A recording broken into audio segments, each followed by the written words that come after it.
Hello बच्चों, let's read this question. If each resistance in the network in a figure is R, then the equivalent resistance between the terminals A and B is. So हमें ये circuit given है और हमसे A and B terminal के बीच equivalent resistance पूछा गया है। और अगर मैं इस क्वेश्चन की बात करूं तो अगर आप देखो इसमें सीरीज पैरेलल से जाएंगे तो सीरीज पैरेलल से आपको स्टार्टिंग में कुछ नहीं मिलने वाला। आप कंफ्यूज हो जाओगे, सीरीज पैरेलल नहीं लगा सकते, डायरेक्ट चीज नहीं यहाँ पे यूज कर सकते। तो इस क्वेश्चन को करने के लिए मैं इस क्वेश्चन से रिलेटेड आपको की कंसेप्ट बताऊंगा और उससे ही ये काफी इजीली सोल्व हो जाएगा। फिर बाद में हम सीरीज पैरेलल लगा सकते हैं। देखो, सिंपल बात ये है कि अगर हम सिमेट्री देखें, यहाँ पर बस सिंपल बात हमें सिमेट्री ही देखनी है। मतलब अगर LHL की बात करें एंड RHL की बात करें तो दोनों के रेशियो सेम होने चाहिए। सेम रेशियो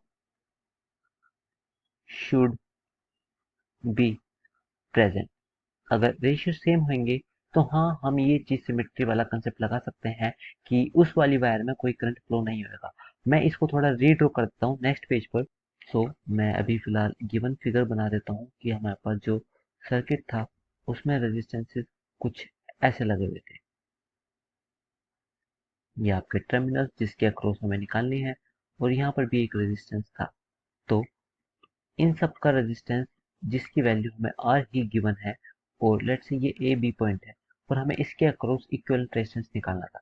तो देखो, इसको करने से पहले मैं इसको थोड़ा सा रीड्रॉ करता हूँ कि लेट्स से ये आपका A पॉइंट हो जाएगा और A पॉइंट से देखो तो ये पॉइंट Q था, ये P था एंड ये S था।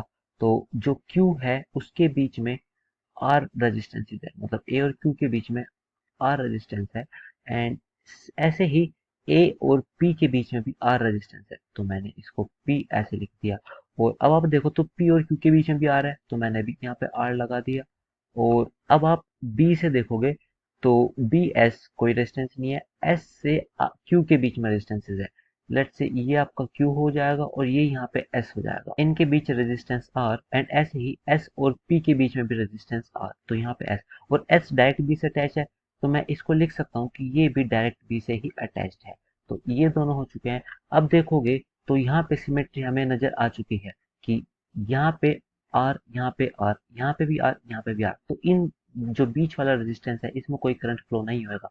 तो हमारा सिंपल जो आपका सर्किट बन चुका है उसमें ऊपर 2R है और नीचे भी 2R है और ये दोनों आपस में पैरेलल है। तो आपका सिंपल जो A पॉइंट से दो रेजिस्टेंसेज है इसका 2R एंड नीचे भी रेजिस्टेंस 2R। तो ये हमारे पास सिंपल फॉर्म ऑफ सर्किट आ चुकी है एंड अब यहाँ से जो आपके पास R इक्विवेलेंट आ जाएगा अक्रॉस A एंड B, ये पैरेलल अटैच्ड है तो मैं 2 into 2 upon 2 plus 2, so this comes out to be 1 ohm। तो हमारे पास R इक्विवेलेंट की वैल्यू आ चुकी है 1 ohm एंड अब अपने ऑप्शंस को देखते हैं तो 1 ohm इन द सेंस कि वो R ही आ जाएगा। तो yes, D is the right answer। I hope you guys understood this। Thank you and take care।